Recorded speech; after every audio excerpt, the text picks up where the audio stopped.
Hi guys, so guess what?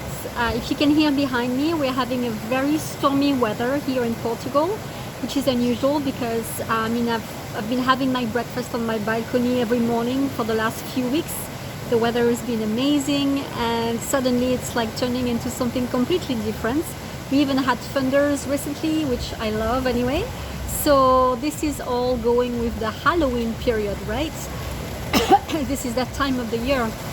The thing is, I grew up in France, and in France we didn't, at my time anyway, we didn't really celebrate Halloween. So for me, I didn't really know what it was in general. I discovered and experienced Halloween for the first time when I moved to Scotland a few years ago. That was on the 31st of October, so on the day of Halloween. And it was kind of an interesting party, let's say.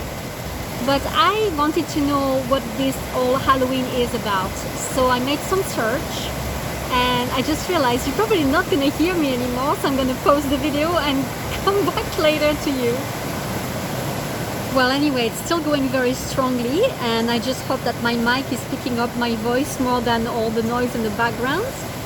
So my research showed that before it was even called Halloween, there was this Celtic festival way back that actually used this period of the year between the end of October, beginning of November, to celebrate the end of harvest and the beginning of what we could call the dark half of the year.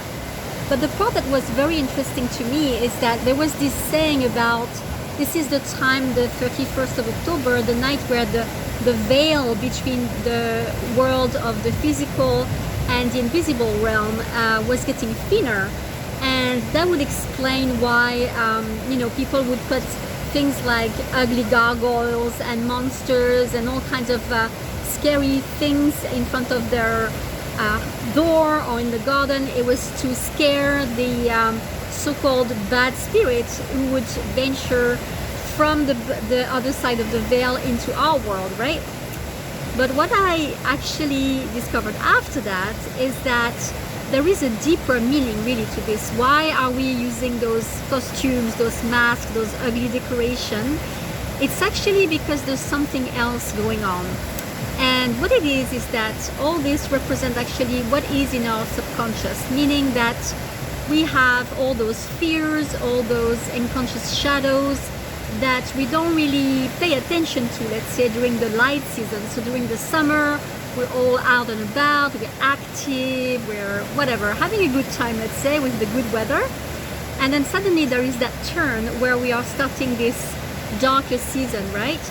And so all that was hidden, all that was not explored and digested during the light season is coming up to the surface.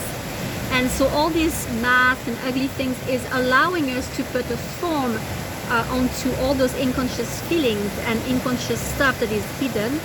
And it's allowing us to transmute all this. So I thought that was pretty interesting. So really, when we get to this dark season, it is not uncommon to feel a kind of a withdrawal of energy, or even like personally I've been feeling some kind of sadness just out of the blue, just like this. Like I was even thinking that I was entering into a depression, but actually it's actually pretty normal because it is this transfer, this transition between light and dark, where we have to understand that even nature, even the earth, we are going into this phase of contraction of energy. We are going within, and it's a time where we need to celebrate what we have accomplished or all the things we've done during the year, but we are now going into reflective mode, a time when we can really take stock of all that we've done and then from there create something new. So with this, I just wanted to, oh, did you see the lightning? Maybe not, I don't know if you all saw on the video.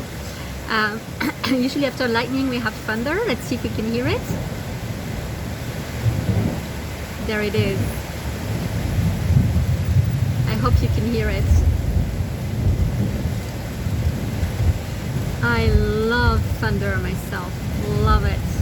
That's why I'm outside on this terrace and I'm the only one. Anyways, so I wanted to share 4 tools that are going to be useful from now and for the next 3 months, so for the winter. And so, like I said, this is a time where the earth is changing rhythm, and we, our body, are changing rhythm. So one of the first tools is to attune to the Schumann resonance, and one of the best way to do this, to balance the breath and to bring some equilibrium to the breath, is to slow down your breath and use purposely once in a while the equal breath, meaning inhaling and exhaling in the same number of seconds. So let's say 5 seconds in and 5 seconds out, for instance, whatever works for you. I know that we are all used to a different breath during the day, but purposely doing this maybe every morning or whenever you think about it, that would be a good first tool to have.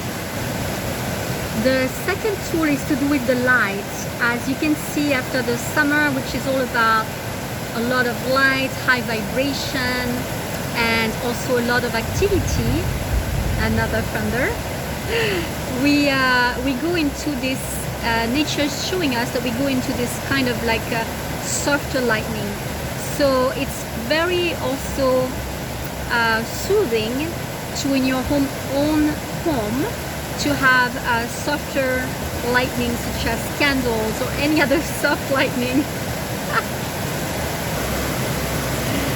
Because our body at this time of the year, what it is looking for is it's looking for stillness and a time of, it's like a pause before we go back into creation. So I want to share regarding to this, as far as light is concerned, that for a few years I worked for a cruise company, and I would go in the middle of the winter, so let's say November, December, January. I would be living, at the time I was in England and working for this English company, and I would go to the Caribbean or South America. So I was going to the other hemisphere, and even though I loved the travels that I did, I have to say that for my body and for my soul to be in a place where there is not that break of going into a like more of a dark place, let's say, to go to the sunlight and the sunshine was a little bit disturbing for my system, and I felt out of sorts. I want to share that. And the third tool I want to share is to go into a phase of gratitude. First of all, to maybe write down all the accomplishments that you had during the year, to recognize what you've been doing all this time and celebrate yourself for that, and also to bring in your heart all the recognition, acknowledgement and gratitude that you have for the other people in your life, wherever you see them, people that are in your life or people that you don't see, such as your guardian angels, your spiritual guides, your ancestors that are helping out from the other side, and it's time to thank them for all their help. And finally, the last thing I want to share is that, you know, for the longest time, for instance, I didn't like November. I guess I'm a very active person, and the idea to go within, to face everything I had maybe within me wasn't something that I was very happy about. Who knows? But all this to say that this period of dark, like this second half of the year that is in the dark, is not to be feared, it's to be really embraced, because darkness is not the absence of light. Darkness is the potential of light. This is our opportunity for all of us to go within, to take stock of what we've done, and to prepare for the new creations that will happen when the second half of the year comes back. So happy winter, happy Halloween, have fun, and don't forget, this winter is good. No judgment if you're feeling sad or depressed. You're not depressed, you're not sad. You're just going within. This is the normal way of your energy. Enjoy and see you soon.